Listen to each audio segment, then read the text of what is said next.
day everybody, my name is Mirena Pasakis, artist from Australia. Hope you guys are having an absolutely wonderful day today. Now what I'm going to be doing today is taking you through a little bit of a how-to process in using oil pastels. If you have been following my Instagram feeds for the last couple of days, you would have noticed all the details, the colors, the texture, the softness that I've been highlighting in how to use oil pastels.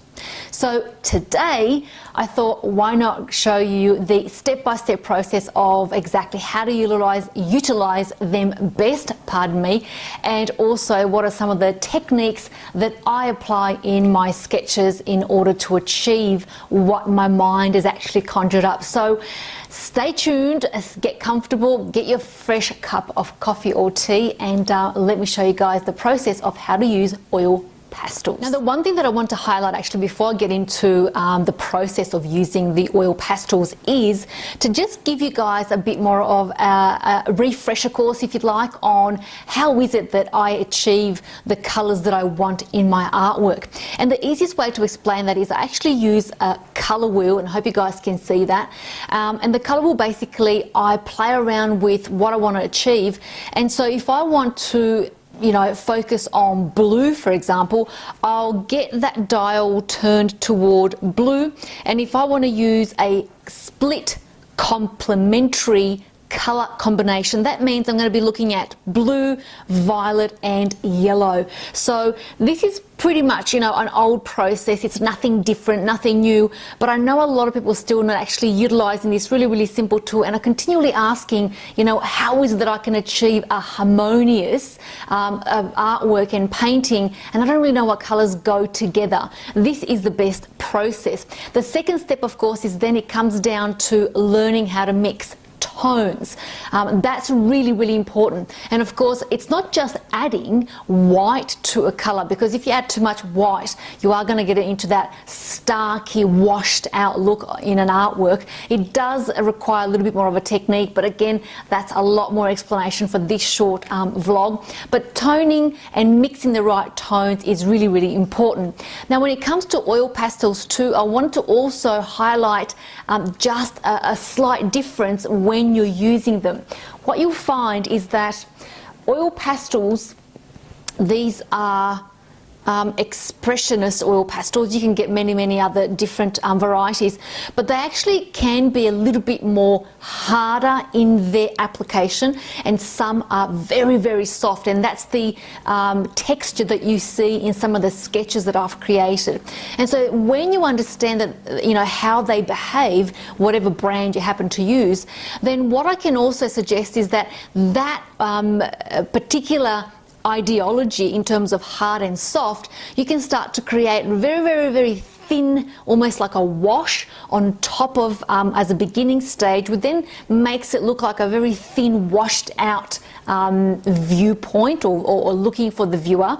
Whereas then you can come on top of that and use fairly soft pastels, and I'm just going to hold one of these up, which you can see it's incredibly dirty from my fingers, but the fact that is a lot softer than this particular brand means that then I can add texture on top of that. And I will show you how that looks and works on the piece of paper in a minute, but just keep that in mind, that whenever you're using oil pastels, that they do come in different textures, hardnesses, and that will also then play on how you use them. So they're not difficult by any stretch of the means, but they do require a little bit of understanding how to apply them. The other thing too that I thought I'd mention is that I actually don't have a huge selection of oil pastels. It's really just a small selection. What I do have a lot of is the white, blues and purples, if you'd like, and they really then act as a mixing point to any other tone that I want to achieve. For me personally, oil pastels are a little bit limiting in terms of how much subtle hues and tones I can achieve, but actually I don't mind that, because they it gets me thinking in different ways. And because I primarily used oil pastels as a sketch point in a study, it's not a final artwork, it then allows me the idea to see, you know, how do actually bright colors behave together, even though, you know, I can't actually mix those subtle tones. So, you know, that's the other reason why I like using them, just so that my mind can play around with how an artwork actually turns out. Okay, so the first thing I'm going to show you guys is actually using thin over thick. So I've got my really hard style oil pastel, so it's a little bit harder in its texture, and I'm just going to place that blue over the in that little square and just show you the thin over thick. So that's fairly lightly placed.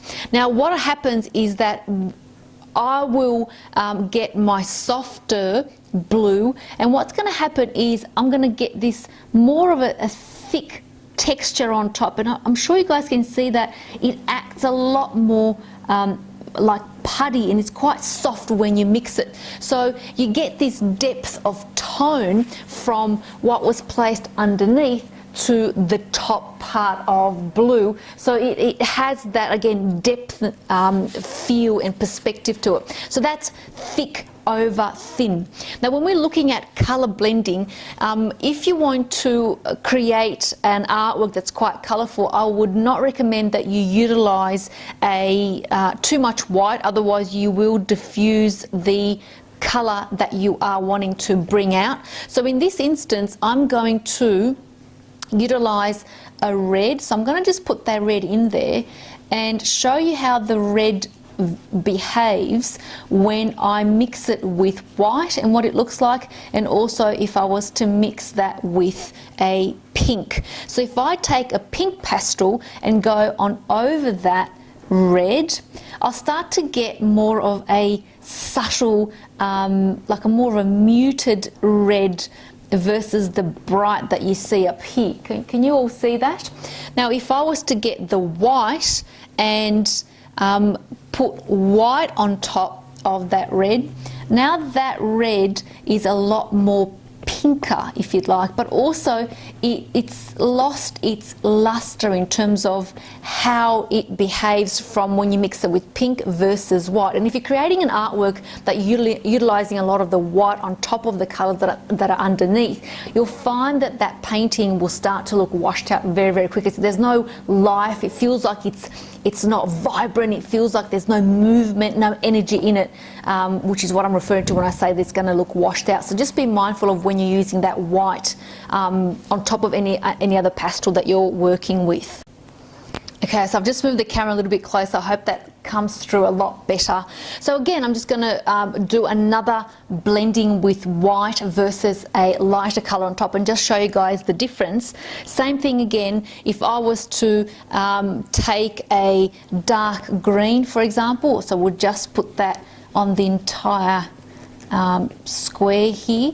So if I was to work with that particular dark green, if I take a lighter green and apply that on top, what you'll notice is that again the color changes slightly, but it just doesn't have that washed out look to it, and so you're almost preserving the darker elements of what you started off with. But if I put in a white straight on top of that dark green that we started off with, you can see the difference, that it actually looks almost teal in color versus the leaf tree green, if you'd like. So using white straight away on a tone will actually, like I said before, give it that washed out look. So just be mindful of that. And by the way, also with oil pastels, you can see that they pick up the color underneath. So just be mindful that if you're going to put that white again on the pink, for example, with the green, you're going to muddy and change the color of whatever you've started off with, as you see here. So you just want to be able to rub that off on a piece of paper and begin again, unless you do want to actually add different tones on that original pink. So you might want to add a little bit of that green, then by all means do use that side that had that green on it. But these are little tips, like I said, that you want to be mindful of. Now let's look at actually now blending oils with a medium. I tend not to do this because A, it's too messy and it just takes too much time for me. And if I take the oil pastels out with me on plein air and when I do sketches outdoors, taking medium and then cleaning brushes is just a little bit too messy. So what I'm going to show you is, let's work with the purple, and I'll show you how a medium behaves in terms of blending effects and what you can achieve versus having that raw, organic, almost, you know, layering effect happen on top. So I've used here red and purple, and as you know, when you're mixing in red and purple, you'll probably create a bit more of a darker tone than what we're seeing right here. So I'm going to take my medium on my brush and just start to blend that together. So what you see straight away is that I'm almost creating a whitewash on top. You can see me bringing in a little bit of that red on top of the purple. So again, it's almost like doing thin washes with oil paint over your artwork. So that's one effect that you can create with blending or using a medium. Again, for me, it's just far too messy. Now the next one, the next process or the next tip that I can suggest is, you know, if I want to create an artwork, which I have shown you in the demo with Still Life, too much color. If you don't want to create artwork with too much color, then you can definitely focus on that greyed look. But just remember that if you're working with grey as the majority of your artwork, then your accents now become color. So I'll show you what that means. So if we take green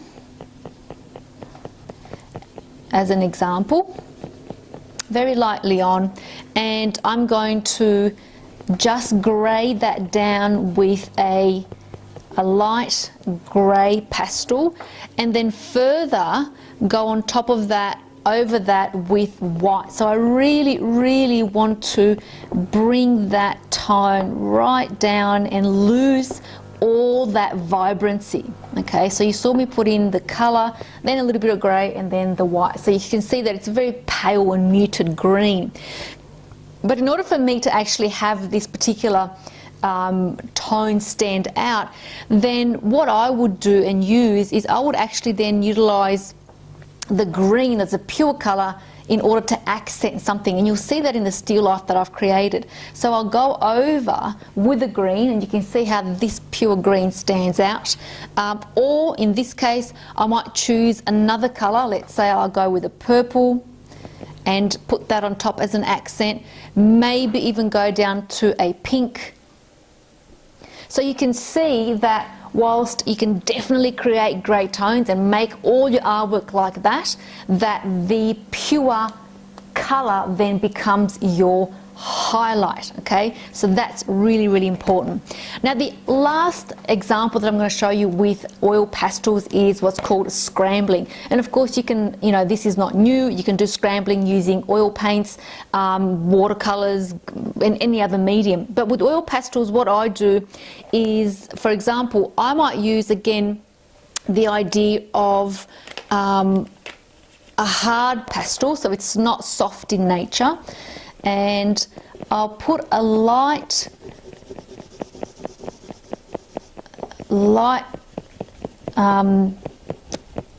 color here. Sorry, I'm losing my brain for a moment. Just a light tone, so I'm not actually pressing really hard and I'm not leaving a lot of texture on there. But in order for me to add a little bit more interest and texture, I'm going to use one of my soft pastels and just lightly add a different layer on top, and you can see the layers of purple that have come across. Or in this case, let's say I want a teal, and again just light scrambling on top. So I'm not actually changing the blue that's underneath, just adding new tones on top of it. So that's scrambling. For me, that adds depth, it adds interest. You know, if you want to create woven baskets, that's another good example to use oil scrambling, or in how to use oil pastels for that particular application. So you've got different, you know, ideas and all these different techniques. The idea is here that you've got a couple of ideas to play with and how to use oil pastels. And of course, you know, from here on, it really is all about practice, practice, practice, and practice. For example, if you get this is one of my softs, and if I notice how thick that goes on and how, you know, almost putty like it feels like. Let me just move that camera this way. There we go. So, you know, with soft pastels, I tend to even use my fingers and move that around quite nicely. I might get even like that teal that was from before, and also add quite thick and press down on there. And then if I really want to, you know, add more interest, I might add that white and then the red underneath that. So that's really, you know, I work with, you know, movement and texture, and then I might use my fingers to actually blend all of that and create a little bit more interest and get the colors moving from top to bottom, etc., etc. I'm going to stop right there and just turn the camera back on me and give you guys more explanations as I go along. Okay, so using the oil pastels, it really is all about your own technique, your own experience, your own ability to add your own flavor into it. Like any medium, it's one thing to learn the technical aspects of painting something, but it really comes down to you applying you within that work. So, you know, some of the ideas and techniques that I showed you that I use are simple. There's nothing complicated about them. You can find a lot of this information online, but the magic here happens is when you allow you to actually play around and move that texture around on the actual paper or whatever material you're using, because then you actually do feel that particular artist, you know, putting all the energy in the artwork. So learn the techniques, yes, but definitely allow your own confident creativity to also show you 3 of the sketch studies that I created of still lifes with different color applications, and you're going to see them in a time-lapse scenario. So hopefully what I just gave you guys a quick tuition on how to use oil pastels, you'll be able to see in those 3 different artworks.